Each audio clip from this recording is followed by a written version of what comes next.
Welcome to our presentation on the emergence of adversarial communication in multi-agent reinforcement learning. Multi-agent systems are becoming more important in our day-to-day life. Warehouses are automated and autonomous driving is becoming feasible. These tasks often require communication, but if all agents assume cooperation, a faulty agent can disrupt other agents. In more sophisticated adversarial scenarios, agents can be optimized to cause damage to cooperative systems or to manipulate them to reach a self-interested goal. For the warehouse example, this can severely affect the supply chain and cause major economical damage, and in the case of self-driving cars, even cost lives. Being able to learn such adversarial communications is the first step towards developing mechanisms to detect and mitigate them. On the top, we see a grid world populated with cooperative agents that solve the cooperative path-planning problem. Graph neural networks promise the learning of decentralized cooperative communication strategies. In complex multi-agent settings, the optimal strategy is often unknown, making reinforcement learning an attractive tool. On the bottom, we see how adversarial communications of a single self-interested agent interferes with cooperative agents. We introduce a new learning model using individual non-shared rewards and focus on the self-interested case. We develop a learning algorithm to show the emergence of adversarial communications. We consider a set of cooperative agents that share a homogeneous actor neural network that utilizes a graph neural network for inter-agent communication to predict an action A given an observation Z.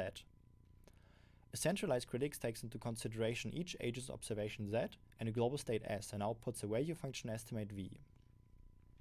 The interactions of those components can be seen on the right side.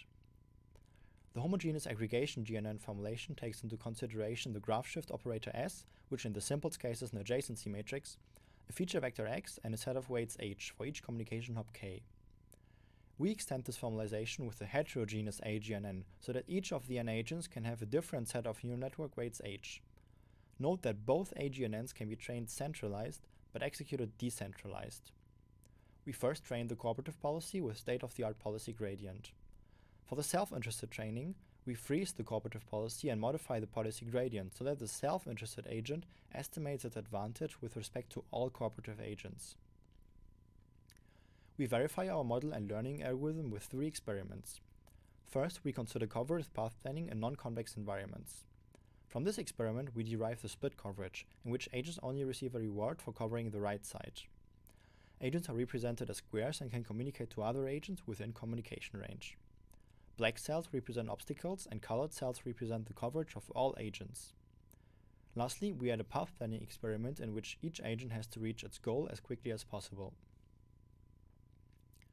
We evaluate the performance of our approach by comparing the average performance over 100 evaluation runs for the self-interested agent in red and all cooperative agents in blue, both with communication between the self-interested and cooperative agents enabled in solid lines and disabled in dashed lines.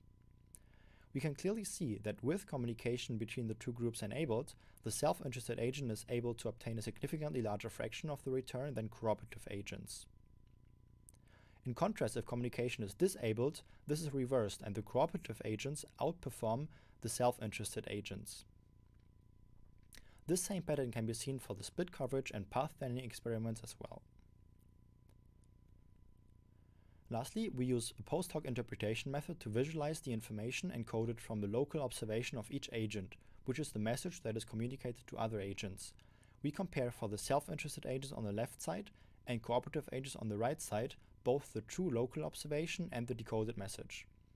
We can see how the decoded message for the cooperative agents reflects the true observation as indicated by the high mean average precision, while the decoded message of the self-interested agent does not reflect the true observation.